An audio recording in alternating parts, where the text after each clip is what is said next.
Hello everyone, this is Preeti Sharma. Welcome to Mindzilla. We rise by lifting others. So everyone, in the last video जो upload हुई थी माइंडजिला पे, आपने पढ़ा होगा, मॉडल्स डिस्कस किए थे हमने लास्ट वीडियो में। और उससे पहले कि अगर आपने एक दो वीडियोस देखी हैं तो गाइस उसमें हमने हेल्पिंग वर्ब्स पढ़े थे। वर्ब्स से स्टार्ट किया था बेसिकली, बट वर्ब्स मैंने आपको बताया था दो कैटेगरी में डिवाइड हुए हैं। One is your helping verb, another is verb जिनको हम एक्शन वर्ड्स भी कहते हैं। सो गाइस, हेल्पिंग वर्ब्स हम खत्म कर चुके हैं, हमने कंप्लीट कर लिया है।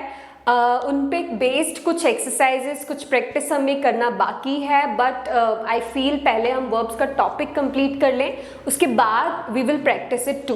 एंड येस, अनदर क्वेरी जो मोस्टली कमेंट्स में मुझे सुनने को फीडबैक मिल रहा है उसमें यही है कि मैम थोड़ा हिंदी में पढ़ाएं। So guys, I am trying. Actually the thing is, मेरा बैकग्राउंड वैसा नहीं रहा है, मतलब I am habitual of teaching in English only, so because of that थोड़ी सी प्रॉब्लम होती है। But yes, I will try to manage and मैं ट्राई करूंगी कि मैं ज़्यादातर आपको हिंदी में पढ़ाऊँ। सो गाइज, नाउ वर्ब्स की हम बात कर लेते हैं। जब वर्ब्स एक बहुत बड़ा वाइड टॉपिक है, I told you that day too, दो कैटेगरीज में डिवाइड किया है, helping verbs, main verb, right. So आज हम बात कर रहे हैं आपके मेन वर्ब की। सो गाइज, मेन वर्ब या फिर वर्ब सिंपली, राइट, इन्हीं को हम कहते हैं action words. Guys, action words क्या होंगे? जो भी ऐसे वर्ड्स जो हमें ये बताएं कोई एक्शन हो रहा है, right. For example, she is sleeping, right? I am teaching, you are listening, right? So मतलब यहाँ पे एक्शन हो रहा है, मैं पढ़ा रही हूँ, आप सुन रहे हैं, आप सीख रहे हैं। So ये आगे हमारे वर्ब या फिर एक्शन वर्ड्स। सो गाइज, अब जो हमारा वर्ब है इसकी भी अलग अलग टाइप्स हैं, एक्शन वर्ड्स की अलग अलग टाइप्स हैं। हमारे पास ट्रांजिटिव वर्ब्स आ जाते हैं, इनट्रांजिटिव वर्ब्स आ जाते हैं। बट गाइज, इतनी डिटेल में जाना आपके एग्जाम के लिए अभी ज़रूरी नहीं है। अभी जो ज़रूरी है हम उसी पे फोकस करेंगे। एसएसबी 4th क्लास में किस टाइप के क्वेश्चंस पूछे जाते हैं उसी हिसाब से हम वर्ब्स का टॉपिक क्लियर करेंगे। सो गाइज, सबसे पहले वर्ब की फॉर्म्स की बात करते हैं। तो आपको भी पता है, मुझे भी पता है, वर्ब की otherwise there are 3 forms, right. But जब हम टेंसेस में उनको यूज करते हैं वर्ब्स को, तो हमारे पास जो मोस्ट एक्सेप्टेबल फॉर्म्स आ जाती हैं वर्ब्स की, दैट आर 5। सो गाइज, चलिए पहले हम जनरल फॉर्म्स को ले लेते हैं। हमारे पास 3 फॉर्म्स आ जाती हैं। We have present form, right, first form of verb, then we have past, second form of verb, then we have past participle जिसको हम डिस्क्राइब करते हैं third form of verb. Guys, अब ये तो आपकी most accepted 3 forms of verb आ गई। बट अगर आपने टेंसेस पढ़े हैं तो आपको याद होगा टेंसेस में फॉर्मूलाज कैसे यूज किए जाते हैं guys. So first of all, when we study simple present और प्रेजेंट इंडेफिनिट, राइट, हमारे थर्ड पर्सन सिंगुलर्स जो होते हैं वो SES लेते हैं वर्ब के साथ, राइट। सो मतलब हमारे पास वर्ब की जो फर्स्ट फॉर्म है इसी में हम एक और फॉर्म बनाते हैं SES ऐड करके, और ये जो नई फॉर्म बनती है it is also defined as simple present form, या फिर गाइस हम इसको third person singular simple present form भी कह सकते हैं, right. Then second form of verb आपको ऑलरेडी पता है, थर्ड आपको ऑलरेडी पता है। इनको ये जैसे हमें मिलते हैं वैसे ही हम इनको यूज भी करते हैं, विच मीन्स जब हम इनको अप्लाई करते हैं past second form of verb, right, directly we use second form of verb without making any change in its form, right. For example, if we have played, so it will remain played only without making any change in its form. We use it in the same way, right. Third form of verb की जब हम बात करते हैं इसको भी हम बिना कोई चेंज किए यूज कर लेते हैं। गाइस अब फिफ्थ फॉर्म कौन सी आती है हमारी, प्रेजेंट पार्टिसिपल, और सिंपली हम बोल सकते हैं पार्टिसिपल फॉर्म। सो गाइस अब ये जो आपकी पार्टिसिपल फॉर्म है, ये कौन सी फॉर्म है वर्ब की, जहां हम फर्स्ट फॉर्म ऑफ वर्ब के साथ ing यूज कर लेते हैं, that becomes our participle, right guys. See present form, right, I do some work, right. Simple present form कौन सी आ जाती है, जब हम वर्ब के साथ s/es अप्लाई कर लेते हैं, जैसे कि हम अपने प्रेजेंट इंडेफिनिट या फिर सिंपल प्रेजेंट टेंस में यूज करते हैं। गाइस जैसे she eats an apple, so here what have we done, यहां पे हमने वही चीज की है, first form of verb plus s/es। So guys ऐसे आ जाता है आपका सिंपल प्रेजेंट फॉर्म। ing के लिए विच मीन्स पार्टिसिपल यूज करने के लिए आपको पता होगा already, present continuous, past continuous और फ्यूचर कंटिन्यूअस, तीनों में हम वर्ब की पार्टिसिपल फॉर्म यूज करते हैं, first form of verb plus ing। So guys you know the formula already, right? And in that way only we use it, right? जैसे she is enjoying the picnic, right? Enjoying, this is the participle form, right? In the same way past participle, third form of verb, right? That you know how do we use, and second को भी हमने अभी discuss किया है, ये हम tenses के हिसाब से ही यूज करते हैं। So guys these three are the most accepted forms।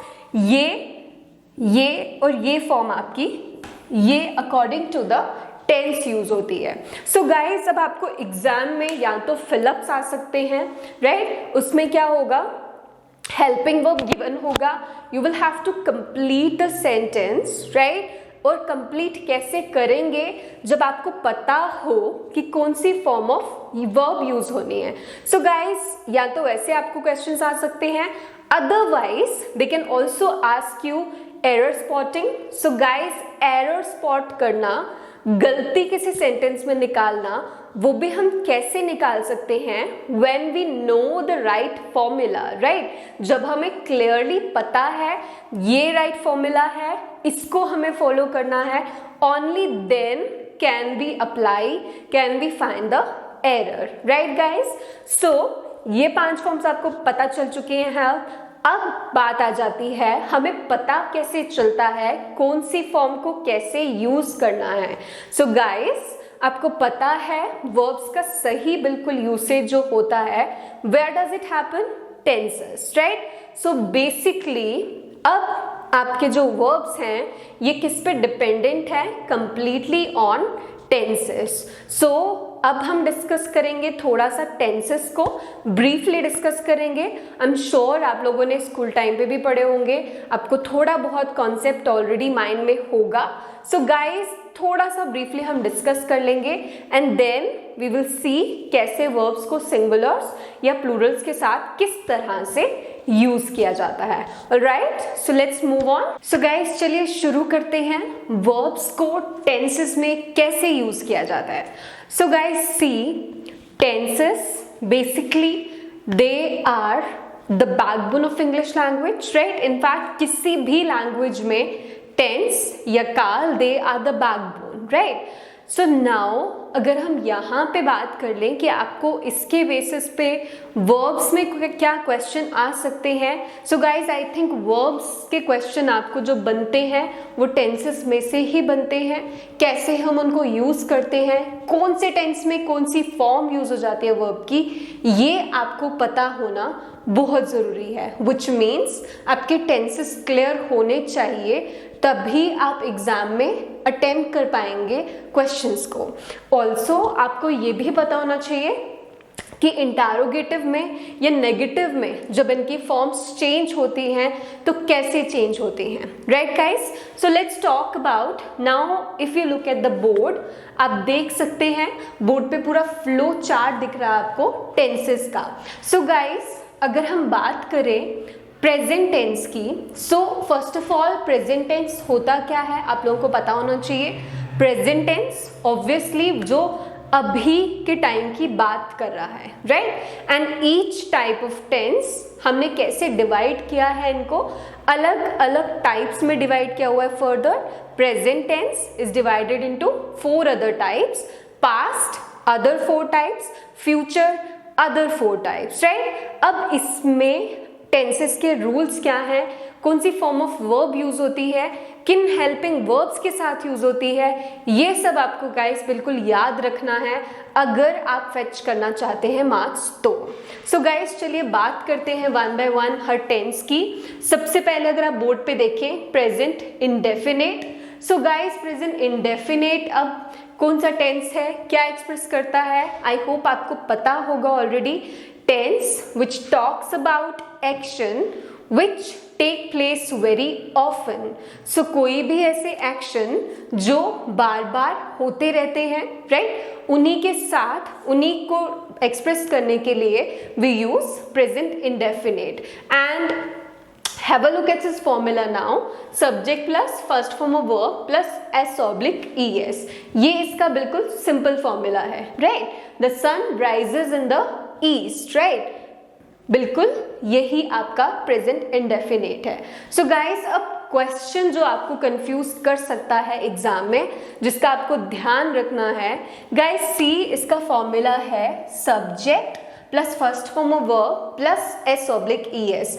आपको हमेशा याद रखना है कि first form of verb plus s/es हमेशा यूज नहीं होते हैं, राइट। प्रेजेंट इंडेफिनेट में हमारे पास कुछ रूल्स आ जाते हैं।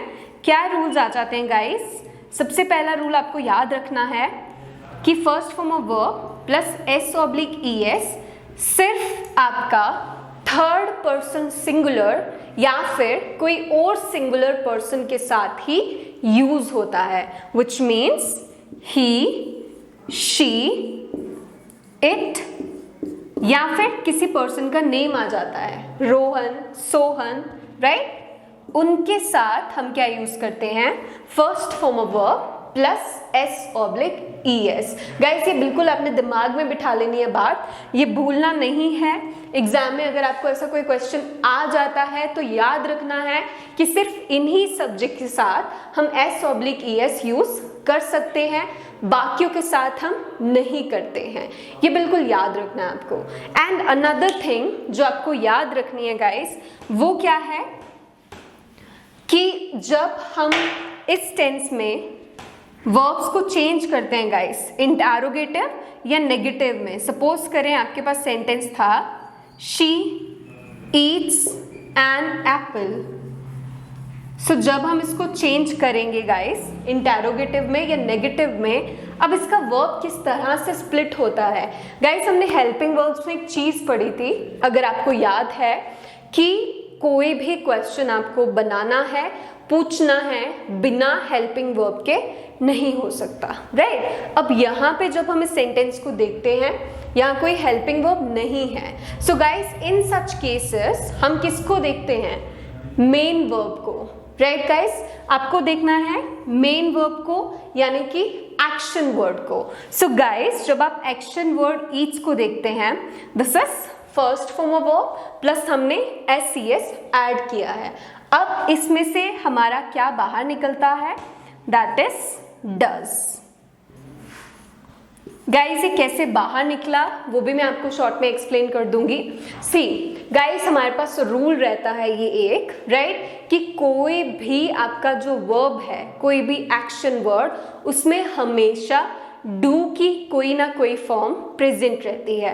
डू, डस, डिड, ये तीनों हेल्पिंग वर्ब्स हैं, राइट। सो अब ये जो आपके पास हेल्पिंग वर्ब्स आ गए, ये हमेशा वर्ब की किसी ना किसी फॉर्म में प्रेजेंट रहते हैं। जो हमारा फर्स्ट फॉर्म ऑफ वर्ब है, राइट, अगर उसमें s/es नहीं यूज हुआ है, मतलब वहां पे डू प्रेजेंट है। For example I wake up early.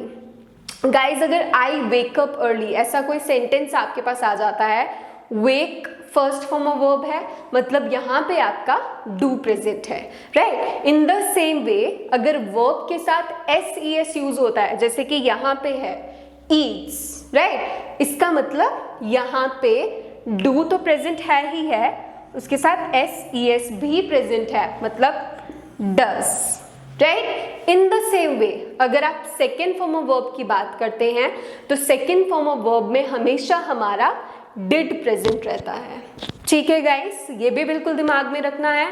Third form of verb की जब हम बात करते हैं उसमें कुछ प्रेजेंट नहीं रहता है, क्यों?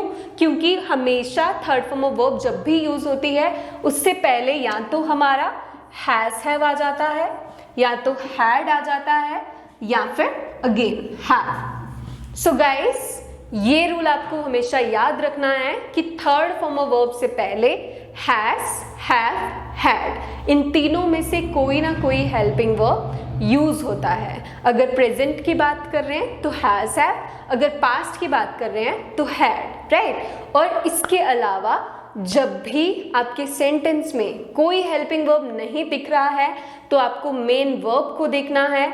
अगर आपने first form of verb use किया है मतलब वहां पे डू प्रेजेंट है।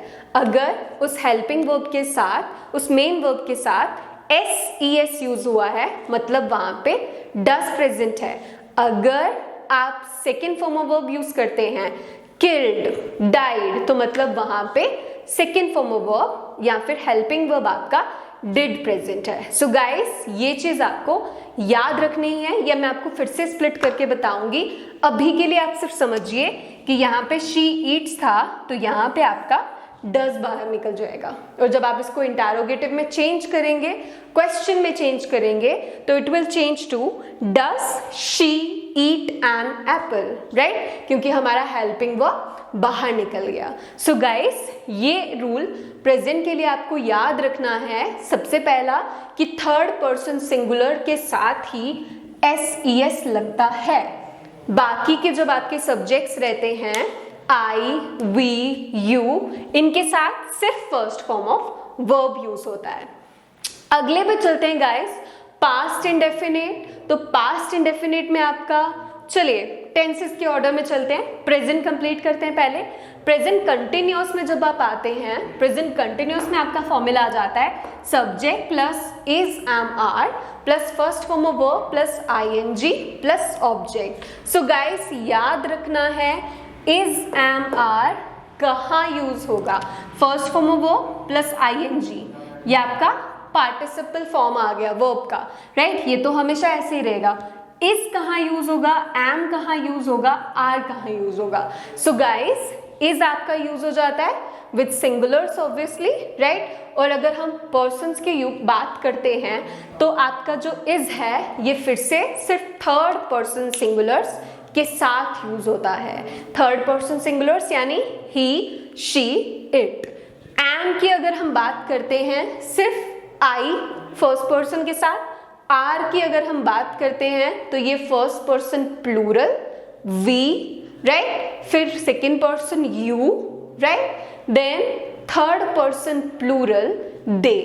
इन सब के साथ, इन तीनों के साथ हम आर यूज करते हैं। गाइस ये एग्जाम से रिलेटेड है, इंपॉर्टेंटली इसको याद रखना है। टेंसेस समझ में आएंगे तभी आप आगे वर्ब्स को यूज कर पाएंगे। अगले आगे बढ़ते हैं प्रेजेंट परफेक्ट टेंस पे। सो प्रेजेंट परफेक्ट में गाइज आपका क्या रहता है? Formula subject plus has oblique have plus third form of verb plus object. क्यों? क्योंकि प्रेजेंट परफेक्ट कंप्लीशन को एक्सप्रेस करता है। Action which has completed just now, कोई भी एक्शन जो हमने अभी अभी कर लिया है। So guys third form of verb mandatory है।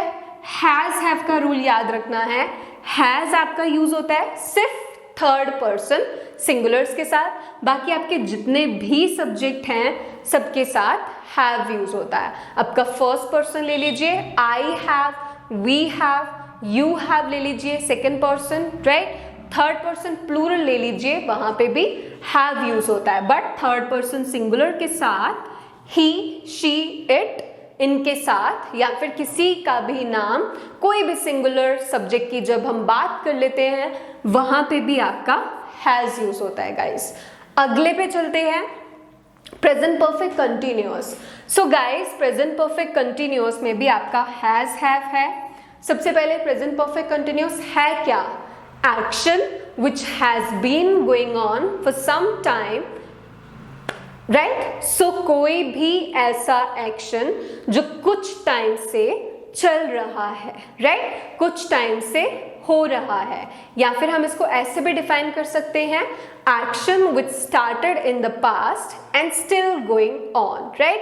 पास्ट में शुरू हुआ था, अभी भी चल रहा है. सो गाइस, अब यहाँ पे भी आपका रूल क्या रहता है, has, have plus been plus first form of verb plus object. So guys, अब यहाँ पे देखिए, अगेन आपको याद क्या रखना है, has and have, right. Has का रूल क्लियर है, हैव का रूल क्लियर है. सो गाइस, चलिए बढ़ते हैं पास्ट की तरफ. और अगर आपको इनमें भी एक इम्पॉर्टेंटली याद रखना है कौन सा टेंस आपको पूछा जा सकता है गाइस, सो प्रेजेंट इंडेफिनिट आपको जरूर याद रखना है, रूल जरूर याद रखना है, क्योंकि इसमें से आपको क्वेश्चन पूछा जा सकता है. पास्ट इंडेफिनिट की जब हम बात करते हैं, subject plus second form of verb plus object. So guys, subject plus second form of verb plus object, again इसमें कोई रूल ही नहीं है याद रखने के लिए. डिफाइन कैसे करते हैं, action which took place in the past. कोई भी ऐसा एक्शन जो पास्ट में किसी टाइम पे हुआ, राइट, उसी को हम डिफाइन करते हैं past indefinite. So formula is subject plus second form of verb plus object. This is the formula. कुछ ज्यादा याद रखने की जरूरत नहीं है.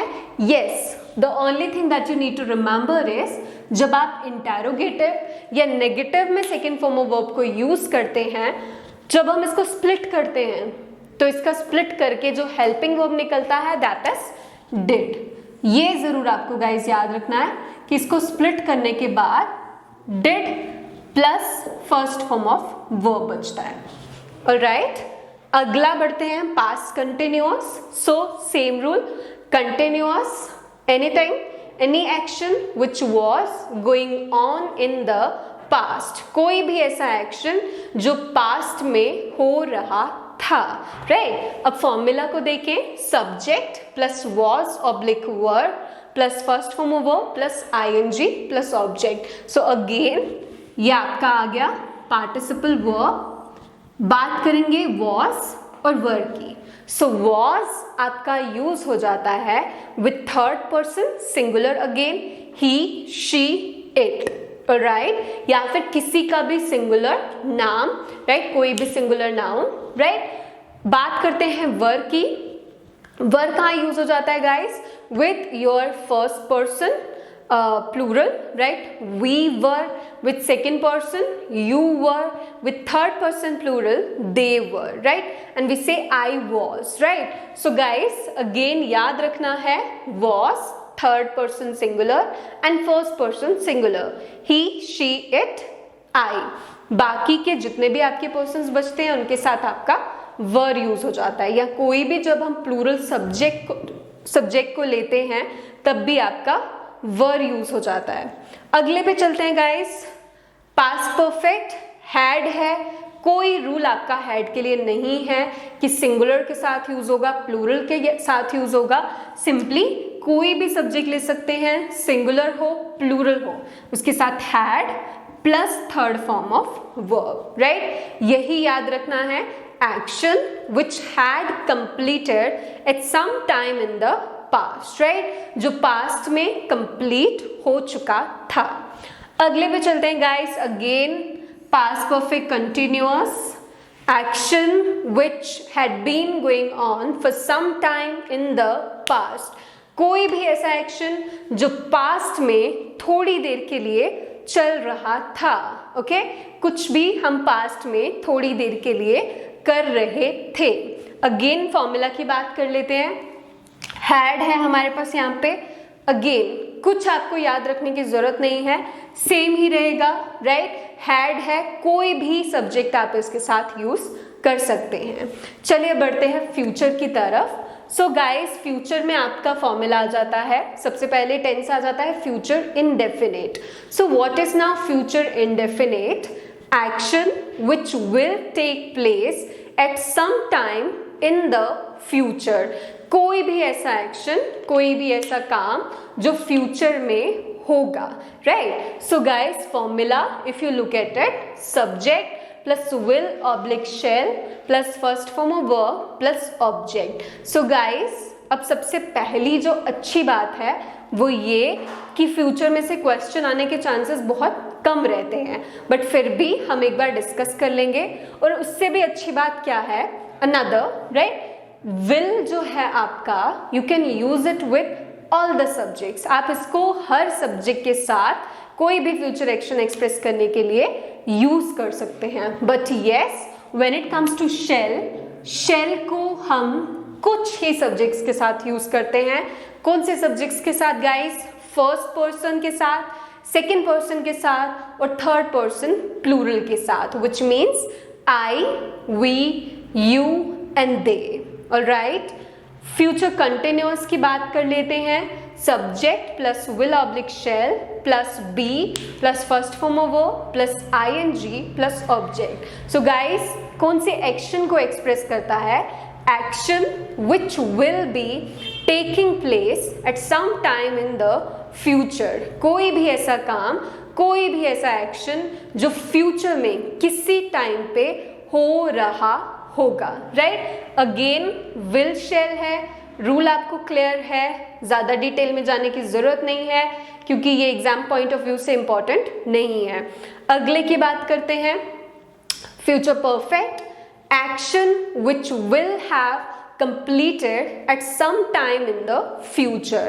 कोई भी ऐसा एक्शन जो फ्यूचर में किसी टाइम पे कंप्लीट हो चुका होगा, उसी को हम डिफाइन करते हैं future perfect. Formula again will shall है, हैव है। विल शैल का आपको आइडिया अब ऑलरेडी हो चुका है। हैव कंपल्सरी हर एक सेंटेंस में यूज होगा। She will have come to my house, she will have completed her task, right? So in that way हम इसको यूज कर लेते हैं। चलते हैं अगले टेंस की तरफ। Last, future perfect continuous. So again will shall है, ज़्यादा डिटेल में जाने की जरूरत नहीं, but yes I would explain it to you. Action which will have been going on for some time in the future। कोई भी ऐसा एक्शन जो फ्यूचर में स्टार्ट होगा, थोड़ी देर के लिए चल रहा होगा और फिर it will be going on only. उसका एंड कब होगा कोई आइडिया नहीं है। हम सिर्फ एज्यूम करते हैं कि एक्शन फ्यूचर में थोड़ी देर के लिए चल रहा होगा या थोड़ी देर से हो रहा होगा। That is your future perfect continuous. So guys, ये आपके टेंस कंप्लीट हो चुके हैं, बट इंपॉर्टेंट मैं आपको बता दूंगी आपको कहाँ ध्यान रखना है। आपको present indefinite, past indefinite, in basically you have to focus more on these 6। इन 6 का आपको बेसिकली ज्यादा ध्यान रखना है। Indefinite, continuous, perfect, alright, present and past. और इसमें से भी अगर मैं बात करूं ज्यादा कौन से टेंस पे फोकस करना है, तो I would say guys present indefinite and past indefinite. अब मैं आपको एक बार फिर से बेसिक स्प्लिटअप बता दूंगी जिससे आपको कंफ्यूजन ना रहे। एंड गाइस यस, एक और बात जो आपको कंफ्यूज कर सकती है, इफ यू रिमेंबर, मैंने आपको आर्टिकल्स में भी एक चीज बताई थी that English is a complicated language. और कॉम्प्लिकेशंस कहाँ से बढ़ती हैं?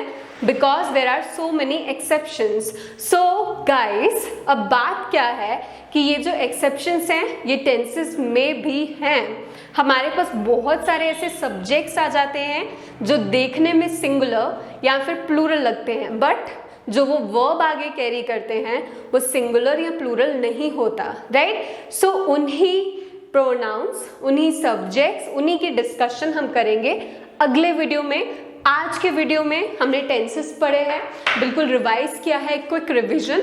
अब मैं आपको बता दूंगी फिर से एक बेसिक स्प्लिटअप। गाइज आपको याद रखना है, ये जो हमारे पास 3 हेल्पिंग वर्ब्स हैं, do, does, did,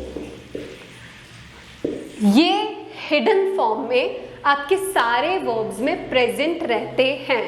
first form of verb में और सेकेंड फॉर्म ऑफ वर्ब में। थर्ड में क्यों नहीं गाइस? तो याद करिए, मैंने अभी आपको बताया था कि थर्ड फॉर्म ऑफ वर्ब हमेशा हैज, हैव, हैड कैरी करती है, जबकि डू डज डिड ये इनके साथ यूज नहीं हो सकते। सो जो भी आपकी फर्स्ट फॉर्म ऑफ वर्ब है या सेकेंड फॉर्म ऑफ वर्ब है उनमें हमेशा हिडन फॉर्म में ये तीनों प्रेजेंट रहते हैं। और पता कैसे चलता है गाइस कि जो आपके फर्स्ट फॉर्म ऑफ वर्ब है उसमें हमेशा या तो डू या तो डस हिडन रहता है। In the same way second form of verb जो है इसमें आपका डिड हिडन रहता है। सो गाइस नाउ सी, आपके पास कोई भी अगर सेंटेंस आ जाता है जैसे she comes to my home, so guys अब अगर आपको इसको इंटरोगेटिव या नेगेटिव में चेंज करना है, पहले भी समझा था हेल्पिंग वर्ब के बिना ये इंटरोगेटिव या नेगेटिव में चेंज नहीं हो सकता है। सो गाइस चेंज जब करना है आपको, कैसे स्प्लिट हो जाएगा, ये कम्स है first form of verb plus S, तो it will change to does plus first form of verb यानी कि come. Does she come to my house और she does not come to my home, right, इस तरह से change हो जाएगा। Second verb जब हम बात करते हैं, आई एक्सेप्टेड द गिफ्ट, जब हम सेकेंड फॉर्म की बात करते हैं गाइस, अब जब इसको स्प्लिट करेंगे आप, ये भी कैसे हो जाएगा, सेकेंड फॉर्म ऑफ वर्ब है, हैज हैव हैड कुछ नहीं है पहले, सो इसमें से आपका स्प्लिट होगा did plus first form of verb यानी कि did plus accept. So guys how will it change, I did not accept the gift, या फिर आप कर सकते हैं did I accept the gift, right. So guys इस तरह से आपके जो वर्ब्स हैं जिनमें आपको हेल्पिंग वर्ब जिनके साथ नहीं लगा हुआ है, इस तरह से वो चेंज होते हैं। एंड बहुत बार क्या हो जाता है, एग्जाम में हमें कंफ्यूज करने के लिए इस तरह से सेंटेंस दे दिया जाता है, शी डिड नॉट, सपोज यहाँ पे ब्लैंक है, अब इस तरह से आपको दे दिया जाता है एक सेंटेंस, डिड गाइस बाहर निकल गया है। हमेशा याद रखना है जब हेल्पिंग वर्ब आपका स्प्लिट करने के बाद बाहर आ गया, it will always carry first form of verb, do के केस में भी, डज के केस में भी, डिड के केस में भी। अब यहाँ पे she did not help me, did बाहर आ गया है तो हेल्प्ड नहीं आएगा, हेल्प मी, राइट। सो ये कॉन्सेप्ट आपको याद रखना है। सो आज के वीडियो में गाइस हमने डिस्कस किया वर्ब्स को, उसकी फॉर्म्स को, थोड़ा सा हमने टेंसेस को नटशेल में ब्रीफली बिल्कुल डिस्कस किया है। I hope whatever little we discuss the tenses आपको थोड़ा सा ज़रूर कुछ समझ में आया होगा, क्लियर हुआ होगा आपके डाउट्स। गाइस बिल्कुल याद रखना है कहाँ पे कैसे कौन से सब्जेक्ट के साथ किस तरह से हेल्पिंग वर्ब्स यूज किए जाते हैं, फॉर्मूलाज याद रखने गाइस टेंसेस के, और ये स्प्लिट अप आपको श्योरली बिल्कुल डेफिनेटली याद रखना है बिकॉज इसमें से क्वेश्चंस आने के चांसेस बहुत ज़्यादा रहते हैं। So guys that's all for this video. In the next video हम पढ़ेंगे सब्जेक्ट वर्ब एग्रीमेंट को, एक्सेप्शनल केसेस पढ़ेंगे, डिस्कस करेंगे। So that would be all for this video. If you like the video, please hit like button and also share the video, subscribe to our channel। आपके जो भी comments हैं please comment and share your views। जो भी आपको लगता है कुछ और आपको लगता है changes आने चाहिए, whatever you think about the video, please share your views, right? And keep watching Mindzilla, we rise by lifting others। Thank you।